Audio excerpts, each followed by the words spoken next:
Welcome to the Nerd Out and Workout Podcast.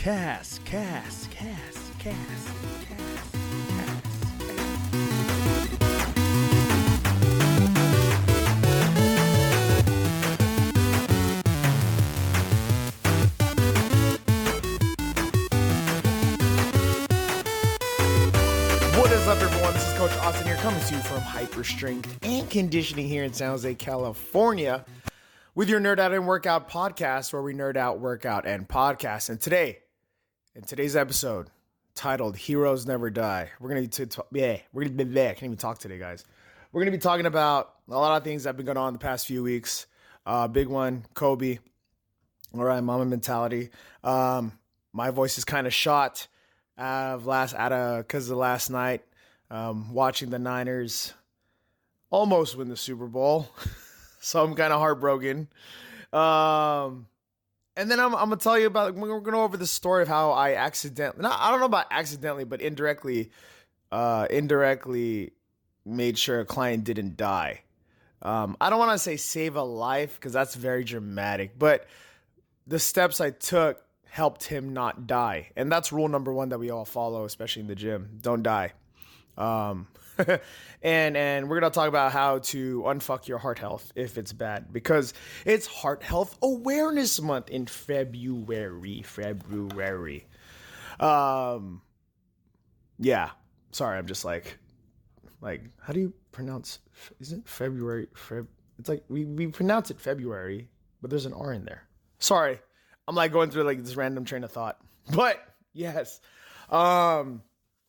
Yeah. So, this is coming from, starting off with the passing of Kobe. It sucks. I mean, this is coming from a Dubs fan, born and raised Golden State Warriors, all that fun stuff. And I hated Kobe as far as always, you had to hate the man, but also respect the man, because he made life hard for your team, to win, because he was great. He was like the second coming of Jordan at that point when he was a rookie, and they were hyping that up. But everyone kind of knows in our inner circle that my wife is the hugest Kobe fan, the hugest Kobe Bryant fan. Like, she would be always Lakered up, and there's pictures of her in middle school where she would be wearing a Kobe jersey and Kobe shorts, number 8, flaunting that out, and people are like, what the hell? And she'd be like yellow and purple all day. Her sister, her cousins, like, these guys are hardcore Laker fans, even though they were born and raised in the Bay Area. And when it happened when the incident happened, not Sunday, January 26th, Sunday rolled around, and she, I was waking up, and she woke me up crying, and she's like, "Oh, did you see the news?" And I was like, "No, what's going on?" And she goes, "Kobe died." And I, to be truthful, I totally thought she was talking about, because I have a cousin named Kobe, so I'm like, what the hell? Like, what the fuck? So I was tripping the fuck out. But then she said it again, because I was like, wait, what? And then she goes, "Kobe Bryant died." And then I was like, oh, but then it didn't register, because I was like, what? Kobe Bryant died? That doesn't make sense. That does not make sense. And I'm like, no, I thought it was a hoax. I'm like, man, they're just chiving you guys, like, don't believe that. But apparently it became breaking news, and like even the athletes from the NBA who were there started talking about it and started acknowledging it, and you see it on all the social media stuff that's been getting posted, and it's like starting to get real. And there was other people on board, there was other families on board. It was horrible, and his daughter was with him, and it sucked ass. And the more that you couldn't do anything but observe, right? I mean, there's people who are mourning him, the whole sporting world, but I think the whole world in general felt like they were grieving for this man. And I took a step back to see, like, okay, there's celebrities that die, and we all like, oh, okay, we grieve, and, thoughts and prayers and all that fun stuff, whatever you want to do, whoever you worship. But it just seemed the passing of Kobe like really truly impacted the world at another level. At another level. You have to really look at it and be like, man, what was going on? Like, why is the death of Kobe, like the passing of a great one, like what this situation? I know it's hard. Of course it's hard, but like to have it affect people to this magnitude, I was like, wow. And it really drew parallels. And I know people are going to like, what? If you watch anime, if you watch My Hero Academia, you'll know what I'm talking about. But for those of you who don't know what I'm talking about, My Hero Academia follows superheroes. It's like a normal thing in the world.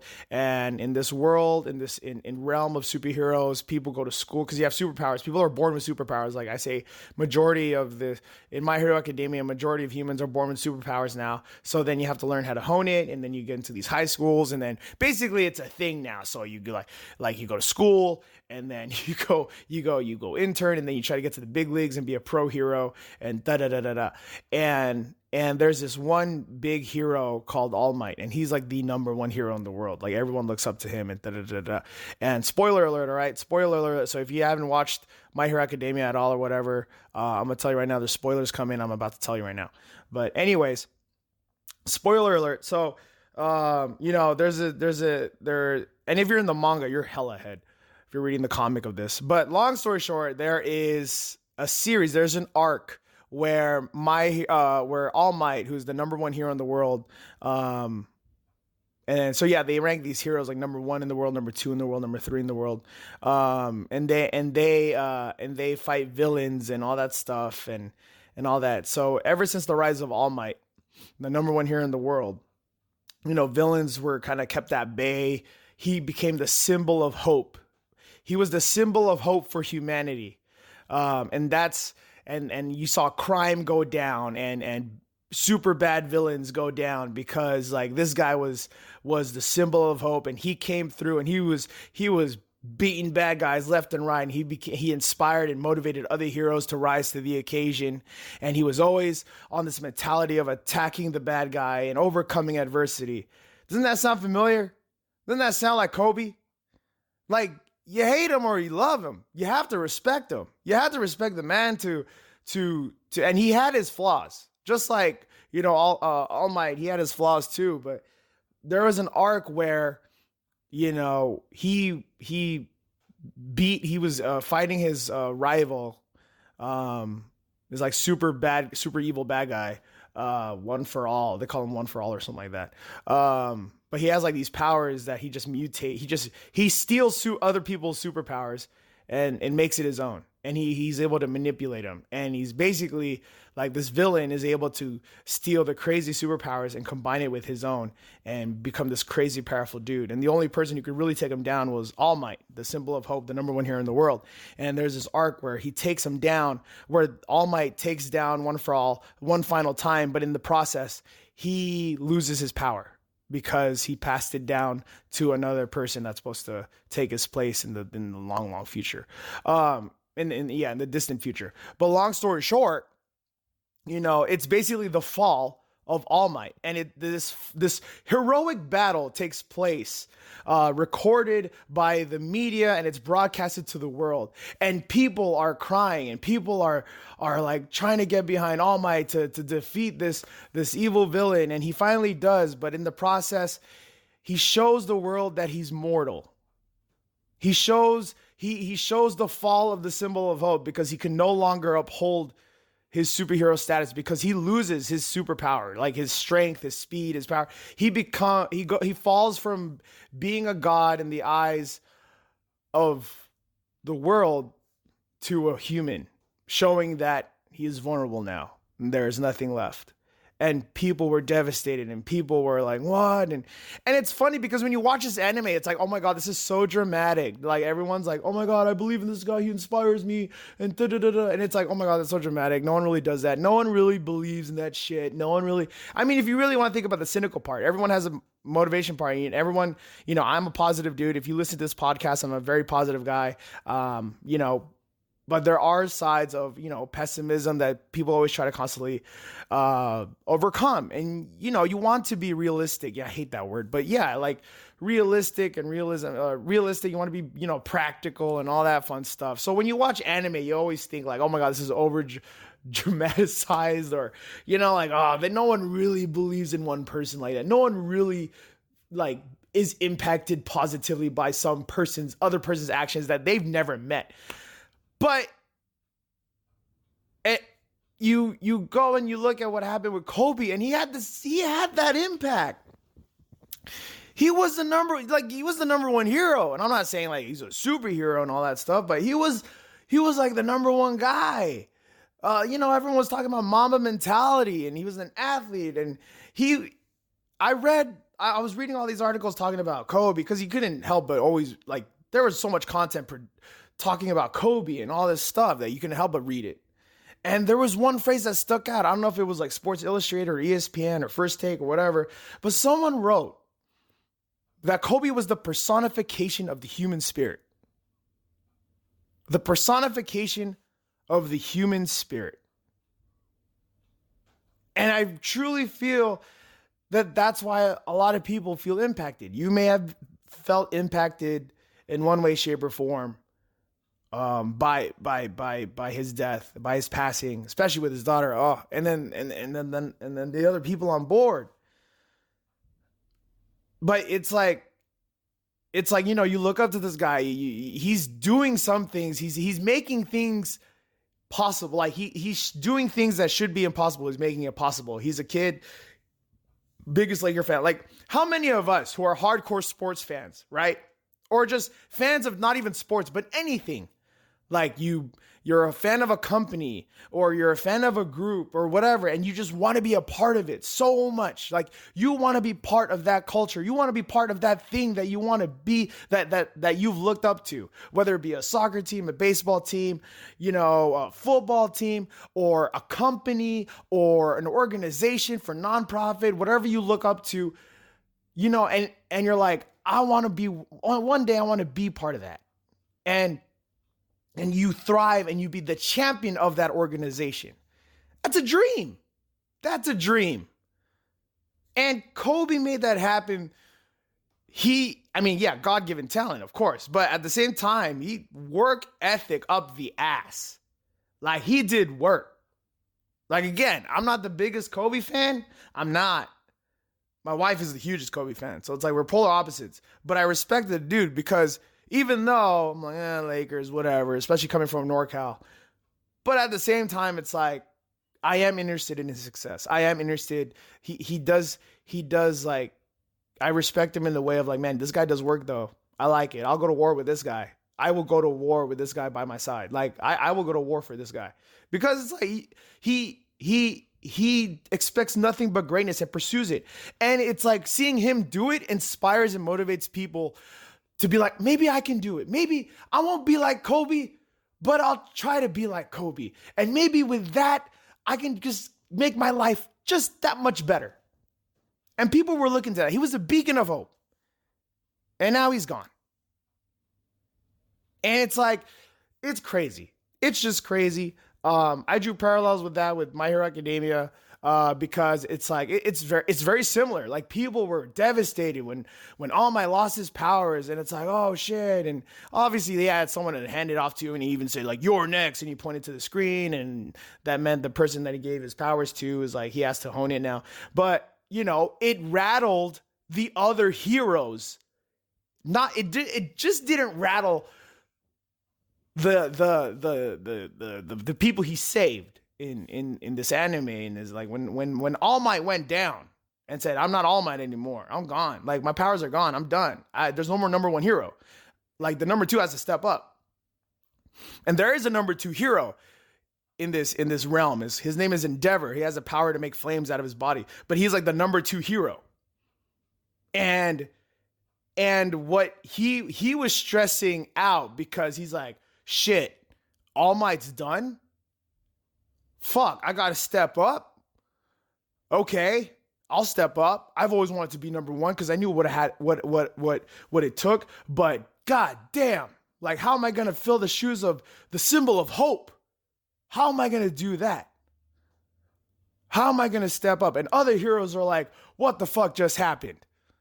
We were in this guy, we were chasing this guy. This guy made me better because I saw the gap between him and I. I saw it. I saw how much better he was. And that made me want to get much better. That made me push myself. Those were like the heroes. And you see that parallel with Kobe and the NBA and other athletes and even other people. It doesn't even have to be in the sports world, of people going, what the fuck? Like, this guy just retired after having a great career in the NBA, 20 years with the Lakers, multiple championships, greatness, GOAT, in the conversation of GOAT, being the greatest of all time. Always debated with Michael Jordan, whether it was him or Michael Jordan. You could debate that. I mean, before, for the longest time, it was like, oh, Michael Jordan is the best. But after what Kobe's done, it has to be debated. Was it Michael Jordan or was it Kobe? Was it Michael Jordan or was it Kobe? And it could go back and forth, guys, ladies and gents. He could go back and forth for a long time. But the thing is, he was able to accomplish that.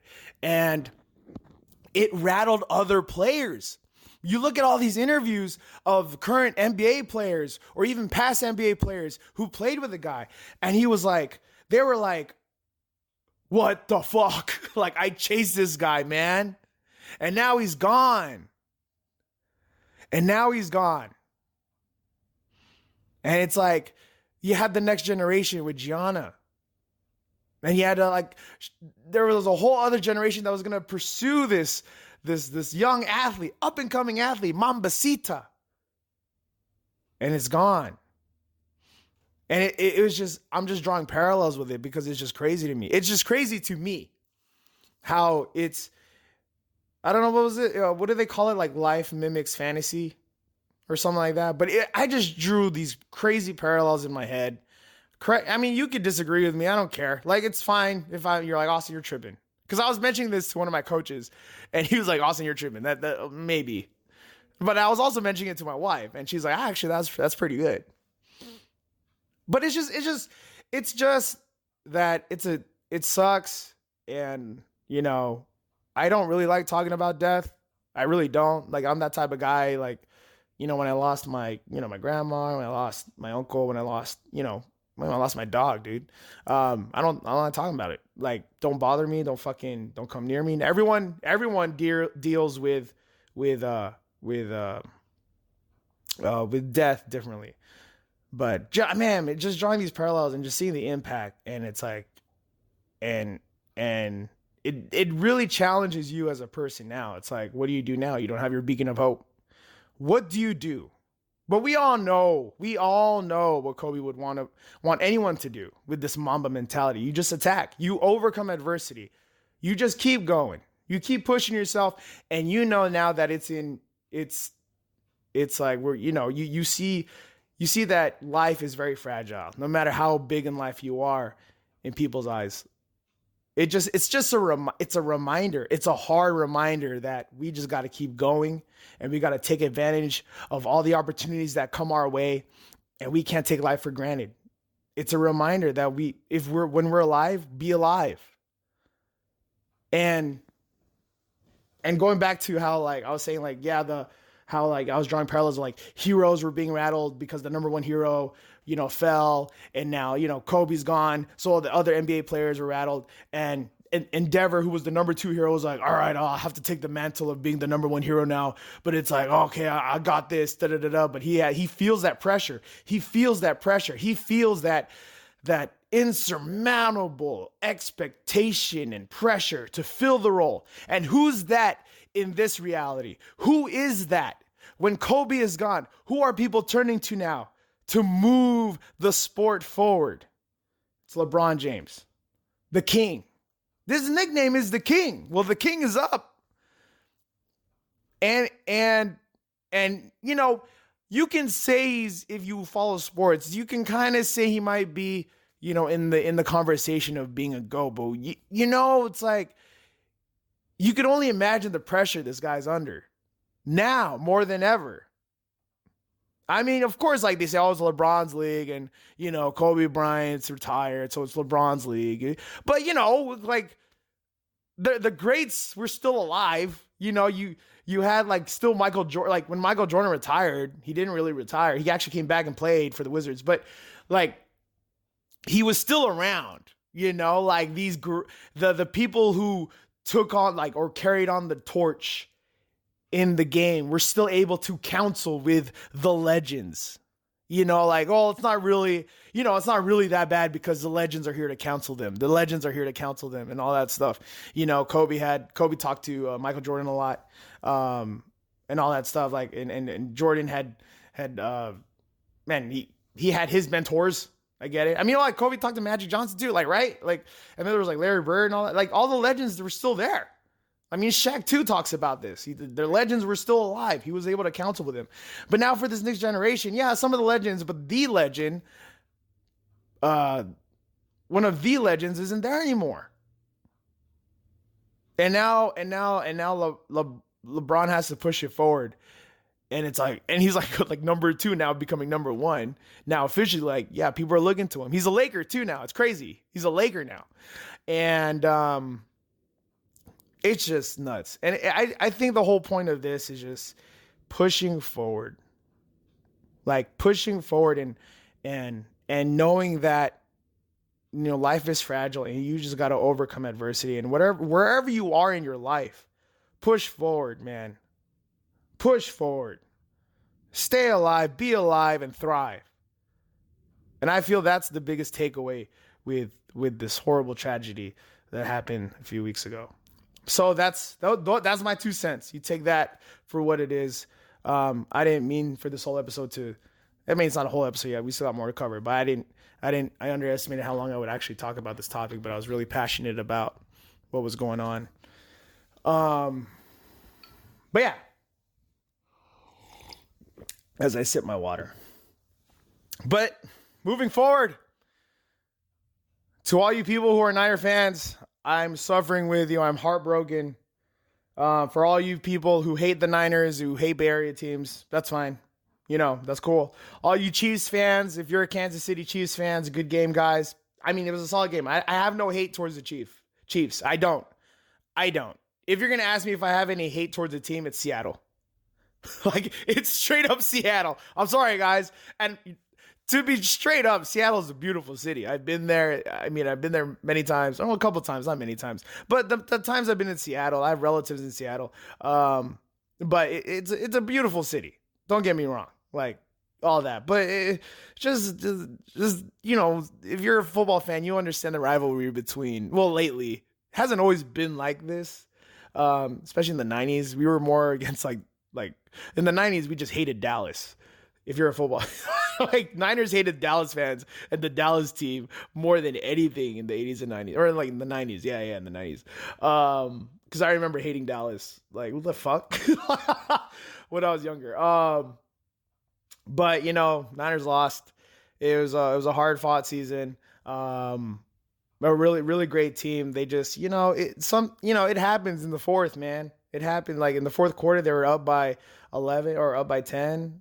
And they just couldn't hang on. They couldn't finish it. And that's fine because they're a young team. And I hope to God it fuels them. But I'm still proud of these guys. So just wanted to touch on the Niners. Heartbroken, but still proud. Still proud of these guys. But yeah, definitely. I need to kind of like get that off my chest because, the Super Bowl just happened. And people are just like, what the fuck, and Niner fans, I know you don't want to hear it and and, I have good friends of mine who are diehard, Kevin and his family, they hosted the Super Bowl party and, these guys are diehards, more so than I am. And, it was heartbreaking. And, but that's the thing about a team, right? It's like and you get that, like, how do you root for a team and you cry? Like, why? Well, it's because it's like, again, it's like whatever team you root for, it's like that. You have your own reasons to root for the team. You have a connection there. You root for them because you have a connection. And it could be a local connection. It could be, your family is rooting for them in one way, shape, or form, but it impacts you. It impacts you so much more than what you do for yourself. It's crazy like that, because that's how relationships are. That's how, yeah, you could have a relationship with the team because you could grow up watching it. And it's like the embodiment of your hopes and your dreams, kind of like we were talking about with Kobe. Whatever team that you're passionate about, you can be really passionate about it, whether it's soccer, football, baseball, esports now is a big one that's coming up. Doesn't even have to be sports. It could just be like, someone you're rooting for or whatever, going back to that. But yeah, it could, and it goes back to like, it goes back to that notion of like, you have more satisfaction when you do something good for someone you love. Like, we get more satisfaction. Well, majority of us get more satisfaction as humans to when we help another human being. It feels good, does it not? Like when you help when like someone's been working their ass off and they just need to cut a break, and it feels good to help them cut a break. Give them a little break, like, hey, don't worry, I got you on this. Really? Yeah, I got you on this, man. Don't worry. It feels good. Or when you surprise like your loved one with a gift that they've always wanted and they never thought they would get, and you give it to them. It's like, that's why people love Christmas. I mean, adults now. When you're an adult in Christmas, when you're a kid, you just want gifts. Dead serious. But when you're an adult, you just you want to see the reaction of the other person, because it feels good.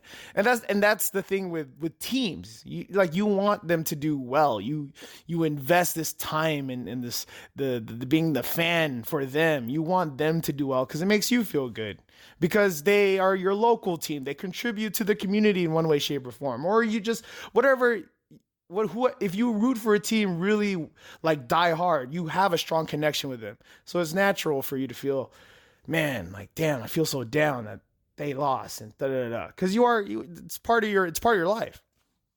But it's also good to acknowledge it, move on, and better days will be coming, especially Niners. They're a young team. But in whatever sport, whatever team you root for, I mean, champions are far and few between. So if you're listening to this and you root for someone, chances are that you were probably defeated in a big game or in a big event that you were just like heartbroken with and all that stuff, and you just got pushed forward, but yeah, so that's that. But again, February is Heart Health Month. What I wanted to talk about was how I don't know what, going into the actual main topic now after a long, lengthy intro of other topics. But I wanted to share this story that I stumbled upon a few weeks back, because I was going through my old blog topics in my other Google Drive that I've used for, I think, almost 10 years now, when I was a trainer and like always coaching and always training. And I ran into this blog post that I wrote in this drive where it was topic like intensity, knowing when to stop. And I was like, oh, what did I write about? And I wrote this in, man, does it even show me when I wrote it?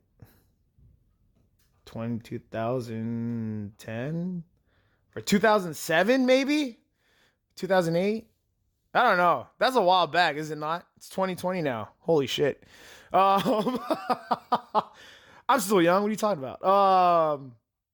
But long story short, it was I was training a couple. So this is back when I was training. I was a personal trainer at the Right Stuff Health Club in Campbell. Oh man, I was like one of the rookie trainers, or I was like one of the newest trainers. I was young, I was like eager, I wanted to train. So I was taking on clients and doing this little intro session where you, at the end, you try to sell them personal training.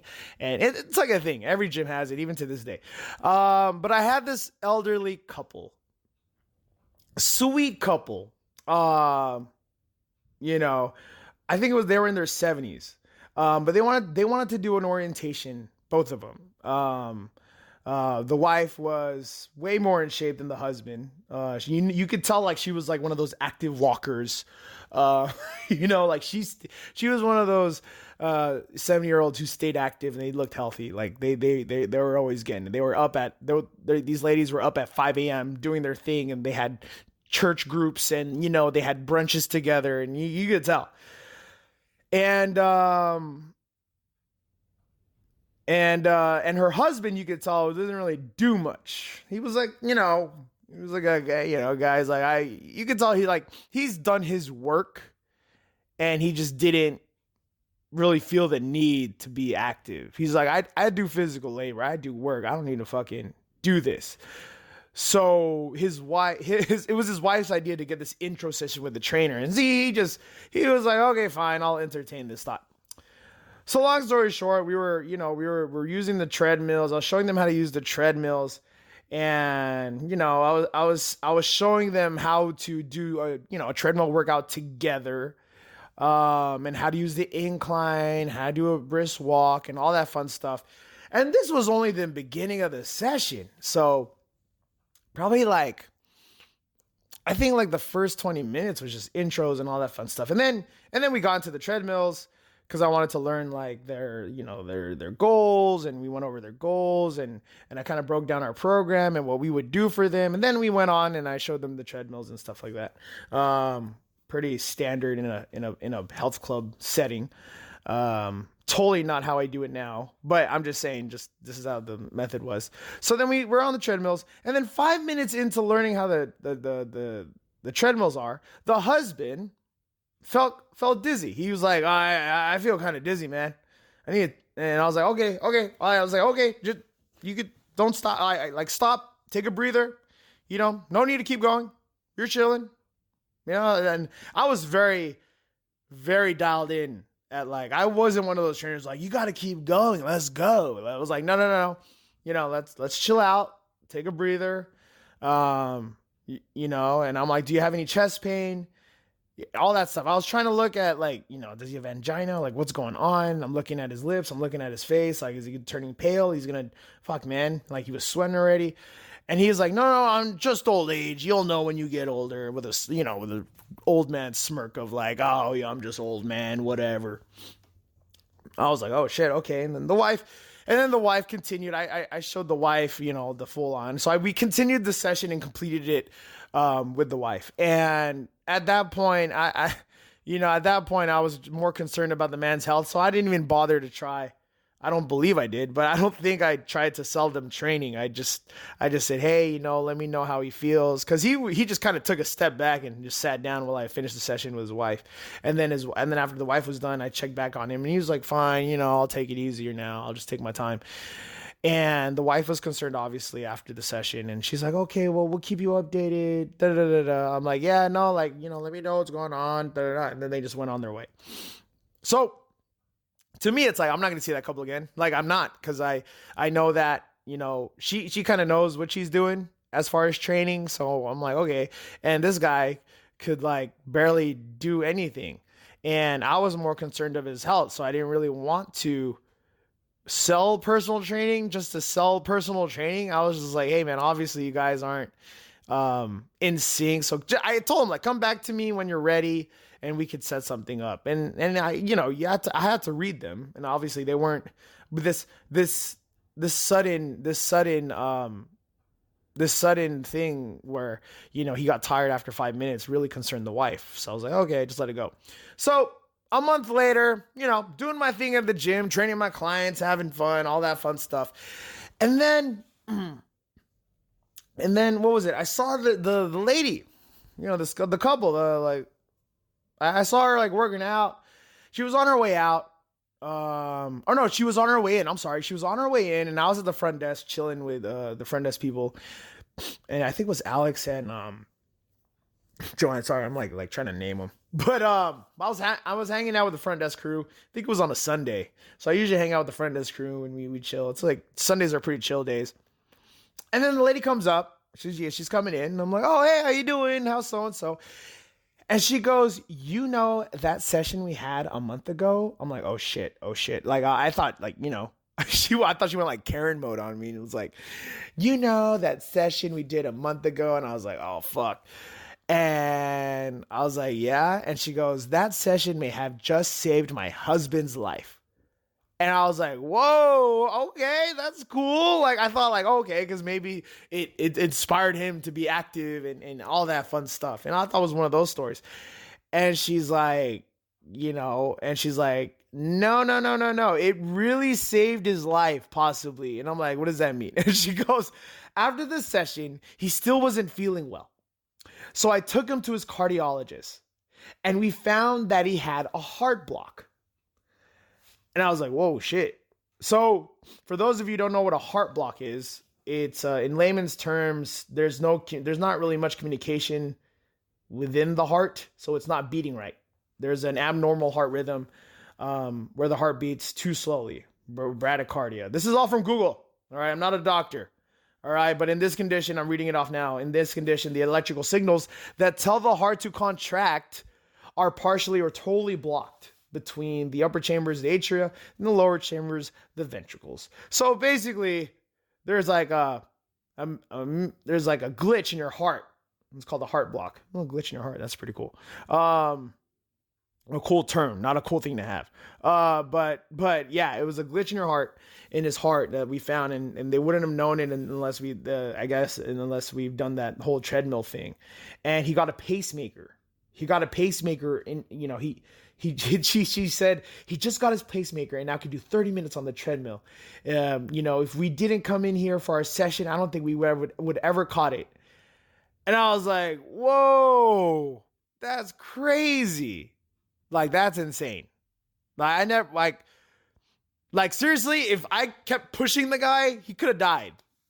And the hope is, I hope that's common sense to a lot of trainers nowadays, that, you don't push, especially an old man, you keep going, all that stuff. But from the trainers I've seen lately, it does concern me. But long story short, if you're a trainer, if you're a coach that you're listening to this, you should not, especially if they're older, you should not just keep pushing them. And heart rate is very real. Like, heart rate, you need to kind of keep track of, not all the time, but it does play a part the older you get.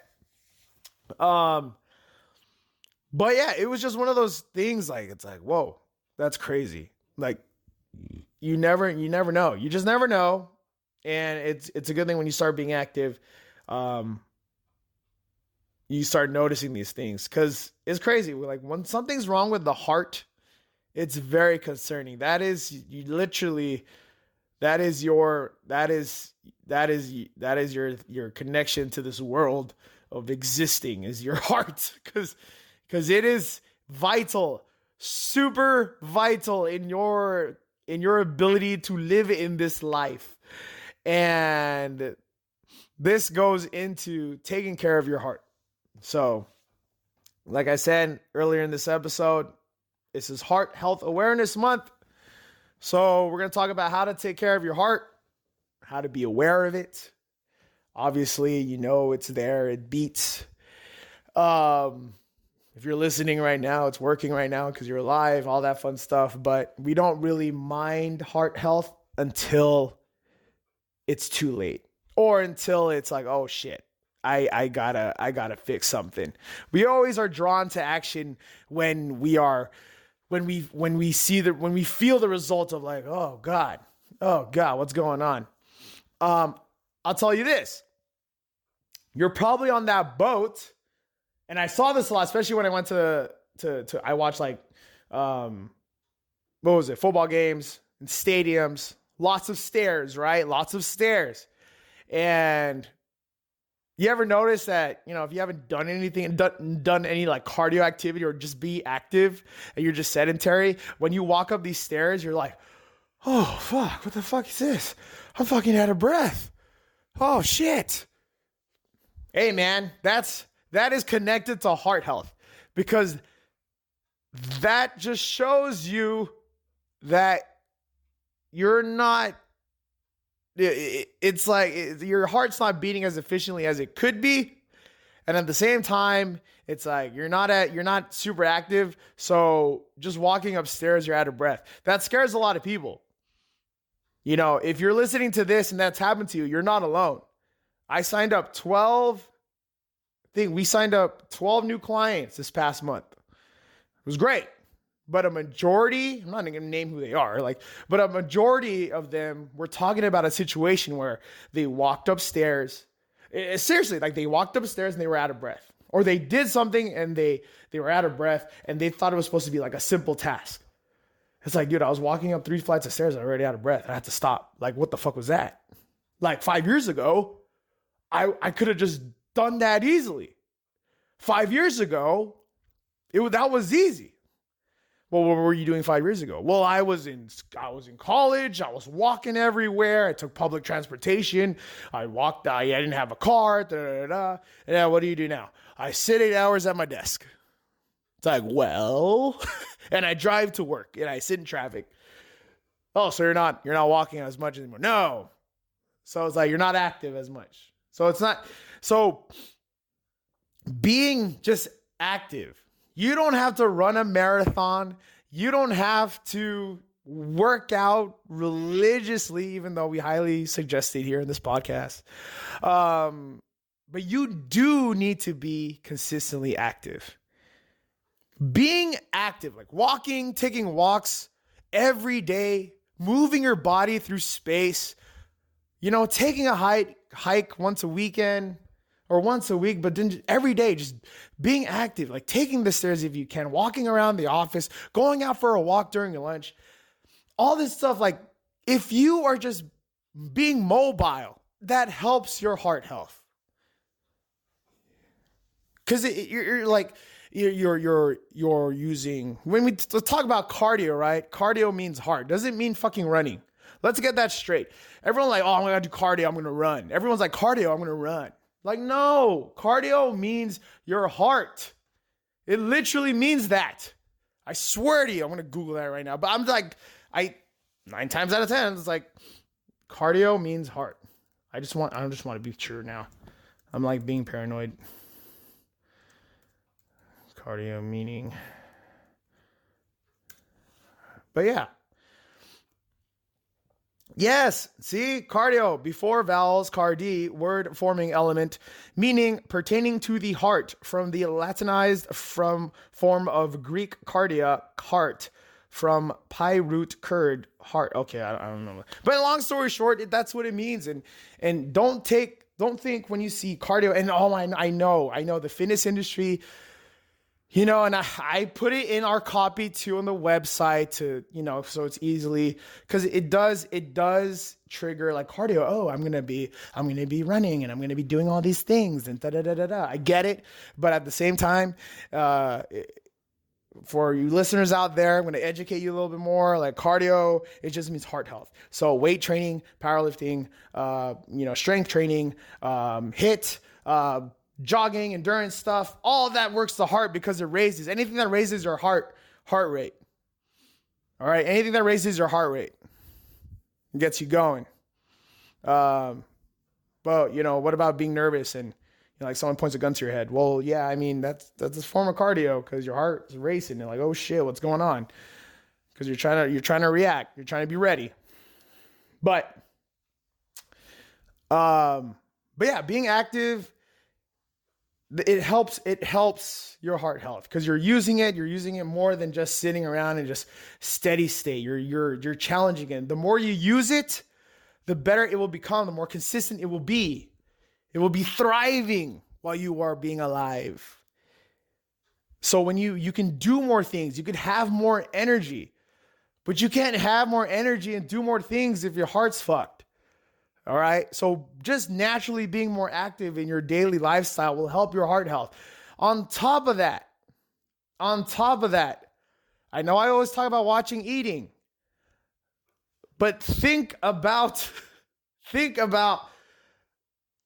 what, okay. And here's how I'm like racing all these thoughts in my head, but the bigger your body gets, the more blood vessels have to form to support blood flow around, to support a bigger body.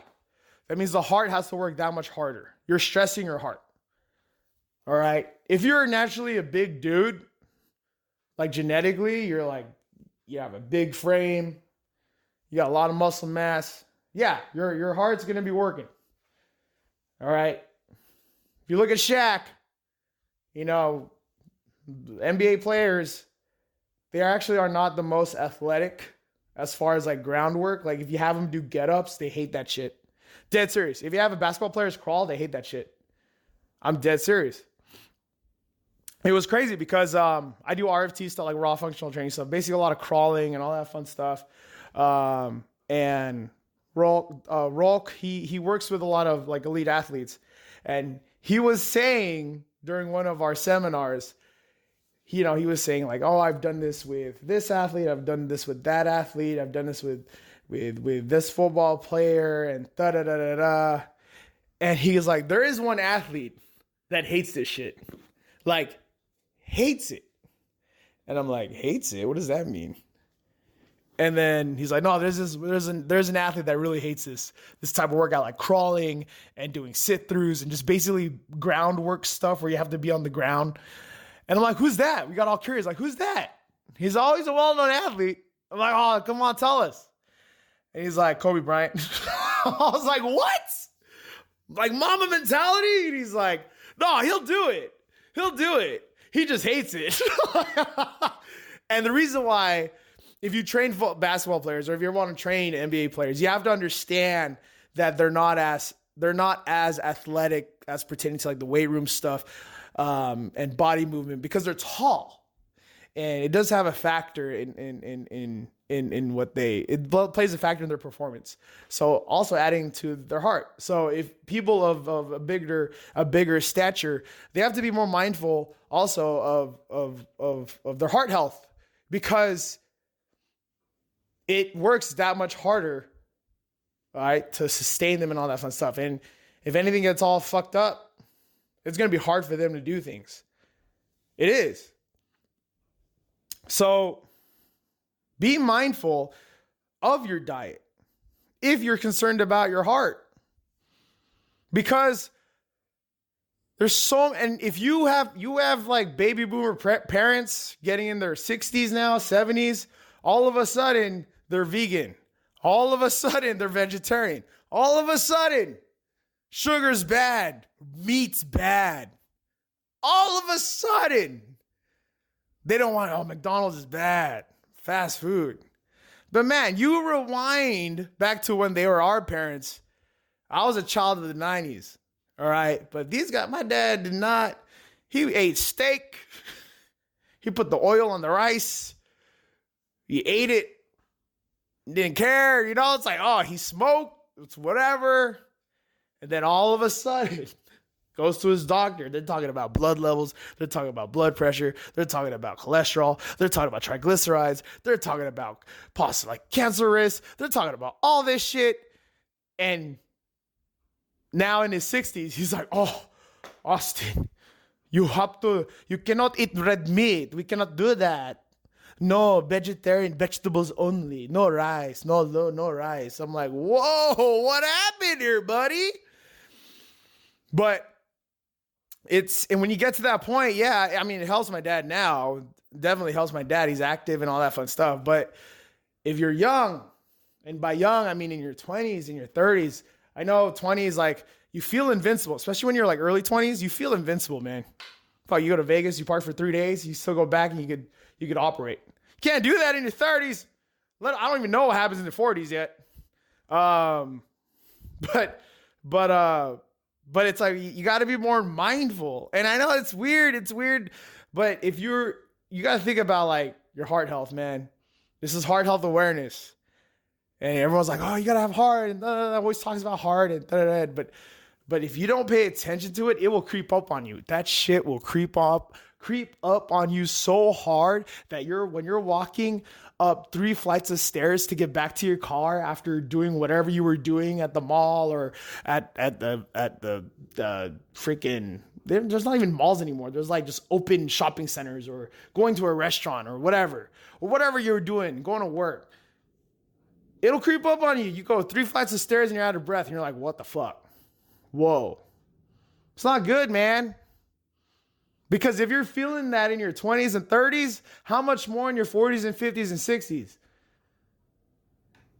So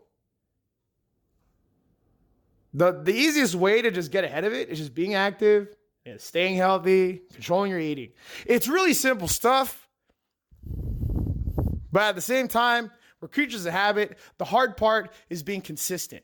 The hard part is changing habits. The hard part is not letting outside stresses and outside things impact our emotional spirits or mental states and all that fun stuff. We are our own worst enemies. But don't overcomplicate your shit. All right? Don't overcomplicate yourself with all this information that's out there right now. Dead serious. There's so much information out there. All right? The point of this podcast, the point of this content medium is to hopefully try to bring some simplicity to the loud, crowded realm of fitness and exercise out there and nutrition. Because I'm in here, I'm in the trenches, I'm testing all these theories out, and it always comes down to very simple shit.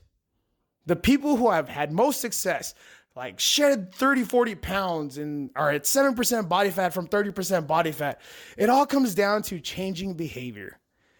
It all comes down to being consistent and slowly getting to the goal and not trying to win big too fast. So if you're thinking about heart health, just be active, be smart with your eating. Everyone's always like, especially like food wise, a lot of people are hungry for more information on diet and food.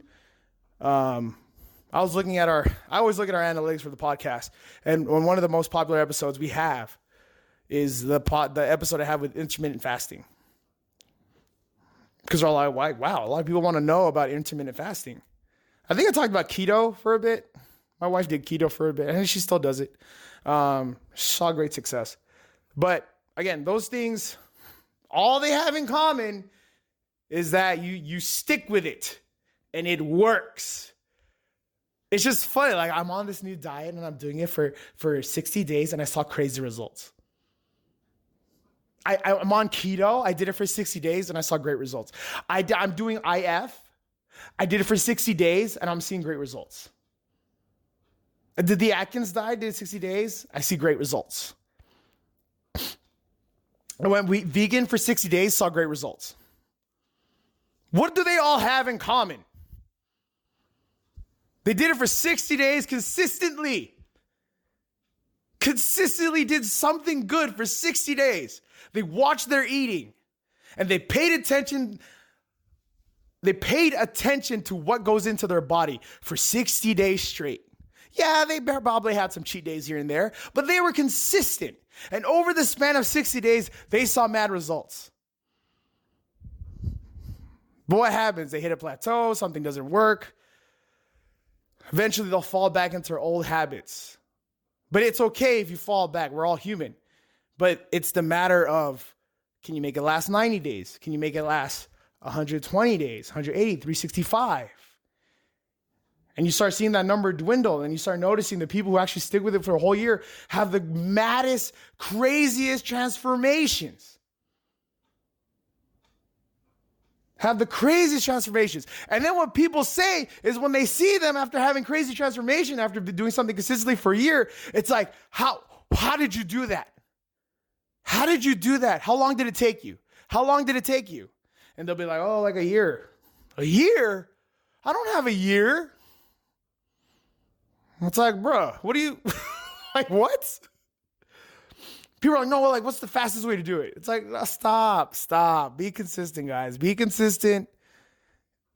Trust the process, all right? For your heart health, if you start now with your heart health, just being active, just type, you could do it now, right? Just take the stairs. Take one flight of stairs up. Or just walk every lunch. Just walk with your friends. Go walk out to get coffee. So do something, it doesn't have to be big. Just do something small. Go hike with your loved ones. Go hike with some buddies. Or just go out for a walk. Listen to some audiobooks on your free time. Dead serious. Well, Austin, I don't have time. I have kids. I have this. I have that. Okay, cool. I hear it all the time. Make time. I hear that shit all the time, but I also train moms. And we train parents who have busy lives, who are full-time working professionals, who also take care of 3 kids. They're coming in at 5 a.m. They're coming in at 6 a.m. getting their work done. Like, God damn, okay, I admire that. Like, they're going to come in at 6 a.m. before running the household and then going to work. As a coach, I better get my ass in there. Like, oh shit, I have no excuse. I don't even have kids yet.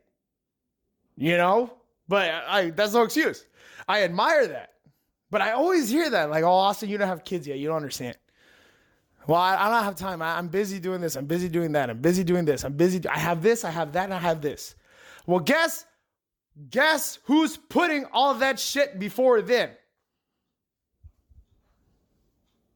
You have the ability to make change, to move things around. And if you're saying you can't, you're not trying hard enough. I'm dead serious. There is some way you can carve out 30 minutes somewhere to be consistent. 45 minutes somewhere to be consistent. And if there's no time, you're not looking hard enough. You're not.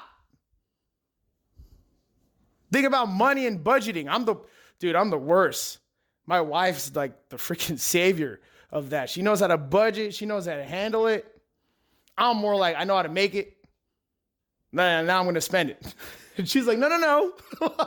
No, there's a way to do it.